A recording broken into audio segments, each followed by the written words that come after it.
What's up, tribe? How you guys doing? This is going to be your Married to Medicine LA season 1 episode 3. Yeah, I just did Married to Real Housewives of Atlanta, and something happened and the file is corrupted and it didn't upload, so y'all gonna get it tomorrow because I'm not redoing it tonight. But it wasn't that long anyway. Most of the episode was the wedding, but we'll get to it. But we have the ladies in LA. The ladies in LA. Lord have mercy. We start off with Dr. Britt and her husband, and they're still dealing with the whole relocation situation. And, a lot of it is finances because even though they're doctors, we know that money on the on the West Coast doesn't go as far as money in certain places. So they have this beautiful 3-car garage on the waterfront house down in Orlando, and basically for the same money, her husband was like, we looking at shacks that are like $1 million in LA. And so, she has more opportunity in LA, she's saying, for her career, but the living situation, and of course, just like anywhere else, the further outside of the city you live, the cheaper it is. But then you're dealing with commuting back and forth to work. So they're dealing with that, and her husband is really getting frustrated. You could tell he's getting frustrated. We see a conversation with them later on in the episode where, he's just like, so what's really going on? Like, this is taking too long. Like, this is too much. So, but the summer's over and they headed back to Florida, and, I guess they didn't, he said they looked at about 20 properties, but they not even close to finding anything they want. So that's that. Then we have not Dr. Asha. We have Asha and her husband. They actually go to see a fertility specialist because they're ready to have kids, and, there we go, and it went well. The doctor basically said, right now we're not in panic mode. Come off the birth control, have a lot of sex, and let's see where we are in 6 months. She said, because of her age, 6 months. If she were a little younger, they would say a year, give it a year.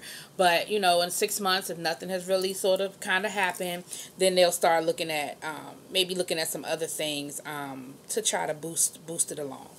So there's that. Then we start getting into a little bit of the messy. We have Robert and Shanique gone out for date night, and they're having a good time for date night, honey.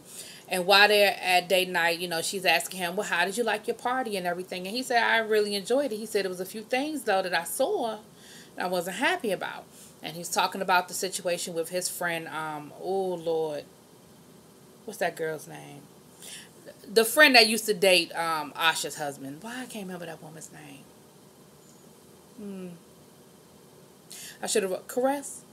Was it Caress? I think I'm thinking Contessa. Like, anyway, y'all know who I'm talking about. But he was saying, look, I don't understand what the problem was. Once you told her Robert wants her there, her and Robert are friends, that should have been the end of the conversation. Because it wasn't about being messy. It wasn't about starting drama. It was, that's my friend, it's my party, I wanted her there. Boom. That should have been the end of it. He said, I think that maybe some of the problem is because there was a little overlap between, what's her husband's name? Carl? We're going to call him Carl tonight. I know y'all going to correct me in the comments, but anyway.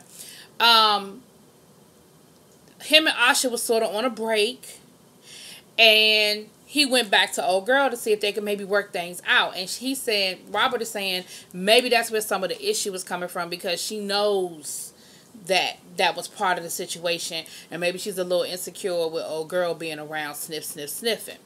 Asha also spoke on the fact that, there's always this old joke, that doctors don't end up marrying the woman that got them through medical school. They married the next chick, and Asha was the next chick. This other lady, they were dating all through medical school. Now, mind you, she's a doctor too, so they were in medical school together. But she said that maybe that's where some of that insecurity comes from as well, because she's the cliche. She's she's the butt end of that joke. So we see Dr. Nicole. Now, I like Dr. Nicole. Dr. Nicole is very conscious, right? And we see that Dr. Nicole, now, I'm going to talk about her a little bit later on in the episode, but I do like her. Dr. Nicole has her own practice. She does family medicine. She said, but, my practice is a little different than what you might be used to with the family medicine practice, because she doesn't just push pills. She combines Eastern and Western medicine. Western medicine is give them a pill, give them a pill, give them a pill. Eastern medicine wants to get into more of a holistic um, um, type of mindset, and so she tries to blend the two. So we see her having a session with one of her patients, doing yoga. She said, this is a patient that has anxiety, and rather than me just give her a Xanax and push a pill on her, I'm trying to give her some other ways of coping. And so they're doing yoga. She's actually a yoga instructor, and she said, I'm not in a box. I don't feel like there's only one way to do this and only one way to help people. And you saw her actually go through a session with this woman, she was nervous. She was like, just give me my Xanax. Like, I'm good. Just give me a pill. But you see that they actually went through that. And I thought that was pretty good. I've been very candid about some of my health issues, and that's one of the things that I've looked into. I do acupuncture. I've done Western medicine. I've done some other things just because I don't want to take so many pills and so much, medicine. And so I definitely understand where she's coming from, and can see where that would be something. And I can appreciate that there are doctors who are not all about just writing a prescription. I hate that for a lot of people, and it's no disrespect to doctors, but I hate that for a lot of people that's the first line of defense. Just give me a pill, right? Anyway, Dr. Amani, I like her and her husband. She told her husband that she wants to reach out to her dad. Her husband was like, look, you know how I feel about that. I ain't really crazy about bringing in. We don't know what kind of energy he'll bring into the house. We don't know what that dynamic is. We don't really know, he left you and your mom because he wanted to run them streets and he was addicted to drugs. Fast forward 20 years later, we don't know what he is, where he is, whether he's still on drugs or not, how the drugs may have affected him. Maybe, we don't know. He said, but after he expressed his concerns, he said, but you know how we do. I'm going to support you, and it is what that's your father. Because she was like, I ain't asking him to move in. He's my dad. And he was just like, you could tell he wasn't feeling it. But he was like, I'm going to support you. I'm going to support you. And so we see that she sent a text to her dad basically saying, hey, how you doing? I want to meet up. And her dad's response was, well, I'm at work right now and I got to think about it. And you could tell she was disappointed. However, it is what it is. And that's what her husband said. He said, look, don't get yourself worked up about it, but just know that that was his thing, and you got to take what he said, and you have to take it how it means, how it is or whatever. So I can appreciate that. Like I said, I like their relationship because I like what he said. I'm gonna tell you how I feel, but at the end of the day, I'm going to support your decision. Gotta respect that. All right. So Miss Candace is having a ladies brunch, and her theme is "Come as your favorite Barbie."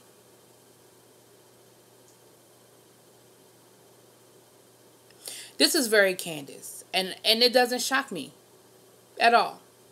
Doesn't shock me. Decorations were very pink, all shades of pink, light pink, dark pink, white, right? And we learned a little bit more about Miss Candace. Now, remember, Miss Candace said that she was just a doctor's wife, honey. But she's mixed. Her dad is Persian. Her mom is black. She grew up in Inglewood. And, of course, she grew up around mainly black folk that kind of gave her that look. Because you know how, in our community we deal with this. We got this whole colorism situation in our community where, if you don't fit into that box, then people looking at you like, you too light, you too dark, you too this, you too that. And so she said she definitely dealt with some pushback from her peers in regards to, them not really understanding what box to put her in. That her and Shanique are best friends. So Shanique came over early and got dressed at the house, and they were kind of going through the decorations and everything. And she had put Asha and Shanique across from each other. And Shanique was like, why you put her across from me? And she was like, well, don't y'all have some things I need to just go ahead and talk about and clear the air? She was just like, Shanique was like, I don't know. We're going to see how she come at me, But they sort of kind of let that go. We'll see. Now, let me tell you something. Candace's house is gorgeous, okay? It is huge and it is gorgeous. And they got this beautiful Bentley parked out front, honey. And some comments were made about the house, very dynasty-like. We're going to get to Amani's comment later on. But people definitely noticed. And one of the things they said was, what kind of medicine is her husband practicing? Because remember, I already told y'all about the struggle Dr. Britton is going through with trying to find a decent house in a decent price range. And they were like, this is at least an $8-9 million house. Like, easy $8-9 million house. And, like, yeah, doctors make good money, but and her husband is a psychiatrist with a private practice. So he might be a psychiatrist to the stars. I don't know, because he hasn't been on camera yet, so maybe he's not gonna be on camera. Now the lady said they've never met her husband. Like in all the years that however long they've been hanging out, that they've never met her husband, and so. But maybe he doesn't want to be on camera because maybe he does, he is a psychiatrist to some of these rich up-and-coming people, and maybe he is billing them like that, and he can't afford that $8 million house. You know what I'm saying? You don't know. One thing I can't stand, and we do it on the show, because when I review shows, we do it all the time, but, honey, don't spend my money. You know what I'm saying? Don't spend my money. But anyway, so, all the ladies showed up, and Amani was like, I'm not dressing up like a Barbie. I'm not. I'm irritable black woman. That's what I am. Irritable black woman. Dr. Nicole, Asha, none of them dressed up in a theme. Some of Candace's other friends did do a theme. They were safari, or the other lady looked like she was an exercise Barbie or whatever. It was cute. But my thing is, Barbie wore dresses. So why couldn't, they could just be, safari Barbie or picnic Barbie or because Amani's outfit was cute, but it looked like she was going to a nice cookout, so she could have been just cookout Barbie. You know what I mean? It didn't have to be, I'm not dressed in a theme. It could just be, I didn't do like a extreme theme. I just did a, cocktail dress Barbie. But anyway, but the party was nice. The decorations looked beautiful. Dr. Britton and Asha end up having a conversation off to the side, where they would basically she was talking about, that he's ready to have a baby, and Dr. Britton was like, she was like, well, he's talking about money or whatever, and Dr. Britton was like, that ain't it. Y'all can afford a baby. That ain't it. It's something else going on with him. And then she talked a little bit about her relocation issues, so, they went back and forth. It was a good conversation as far as that's concerned. So then they got ready to have have brunch. And, oh no, let me go back. With Dr. Britton's conversation, they were talking about being vulnerable and it's okay to cry. And Dr. Britton was like, for me, crying was always a sign of weakness, which a lot of people feel that way, that crying is a sign of weakness. And,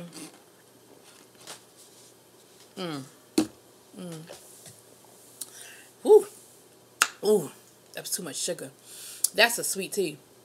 And I've been drinking water for like last couple of days, and that is just that was too much sugar. Anyway, so they got to start talking about, Candace asked them about the whole doll situation, and like, well, what did you think about the invitation? And Lisa spoke up first, and she said, to be perfectly honest with you, I was a little offended at first. And she went on to explain how dolls, with her daughter, the idea of beauty that her daughter got from the Barbie doll made her not proud of her color and not proud of her hair, because there was a look of what the standard of beauty is. And she said that it took a lot of work for her to get her daughter to love herself and love her own beauty and look in the mirror and not.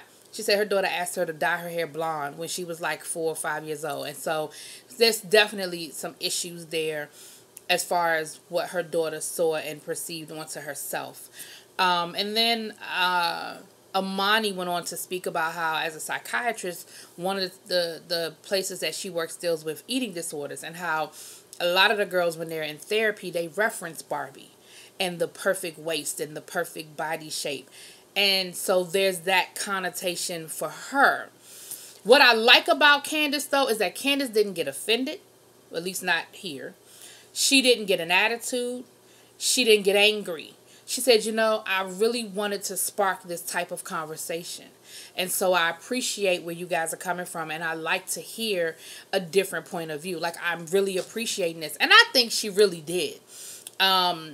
Dr. Britton spoke, though. And Dr. Britton was saying how, you can't really blame a doll for your daughter feeling that way.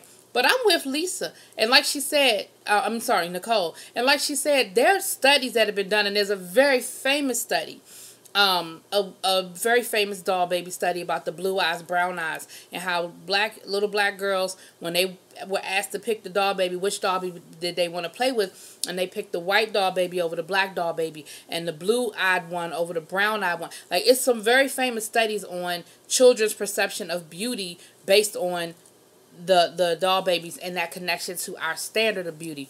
Not to get too deep, but I understood where Dr. Nicole was coming from, and I definitely could appreciate it. But I saw Britton's point of view too, to say, hey, as a parent, you doing your job, but you can't blame the doll for that. But you're doing the right thing to make sure you bring your daughter into understanding that there are different standards of beauty, or they're different, not standards of beauty, but they're different things are beautiful, and her daughter's beautiful just like my daughter's beautiful, and so forth and so on. It was a great conversation that could have, and I'm sure it was probably edited down, because I'm pretty certain that conversation probably took on a life of its own, because it was a great conversation. And then they did like a little runway walk. Now, Candace, this is the second time we've seen Candace with that camera. I don't know if it's a hobby for her, if she just likes taking pictures, but she definitely looks like she knows what she's doing with the camera. And I'm just wondering if that's going to be something that comes up later on as far as her taking pictures and stuff, because I noticed that. I did peep that. But she was taking pictures of them as they were coming down the runway. And again, and even Amani said, hey, I had a good time. Who knew I would have such a good time around all this pink? But, you know, I can appreciate that everybody let their guard down and enjoyed the moment, even though they might have been turned off a little bit by the theme.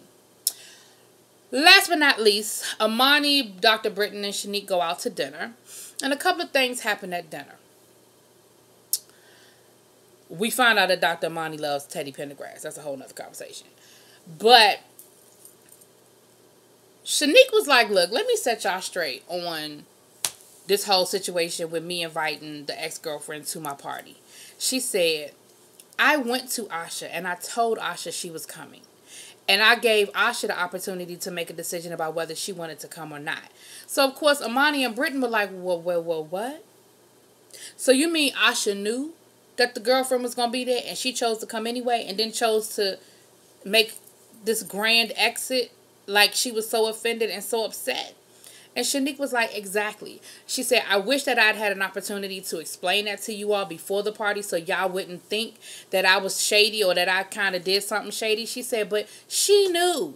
Y'all didn't know, but she did know, because when Robert invited her, and Robert said, just let her know that she coming and let her make her own decision. And Dr. Britton and Dr. Monty were like, okay, I feel some kind of way now, because she should have just not come. If she was going to have a problem with it or be offended, she should have just not come. And I feel the same way. Like, just stay your ass at home. Now, what's going to be interesting to see if that's really true, because that's Shanique's side of the story. Now, we're going to hear, we're going to hear Asha's side of the story. We're going to find out if it's true.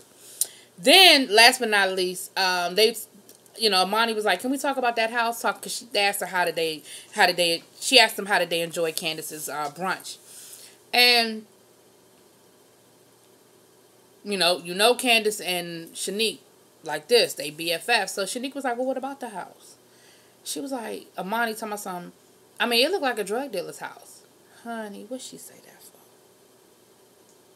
Now, again, if y'all look at my reviews and y'all know how I feel about throwing stuff like that out, I think that's very tricky.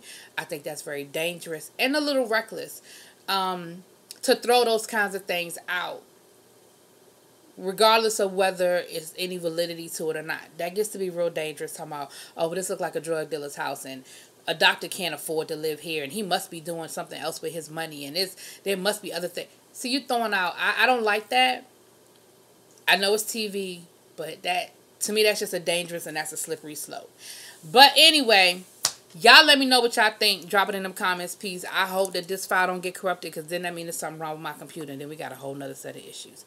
Talk to y'all later. Peace.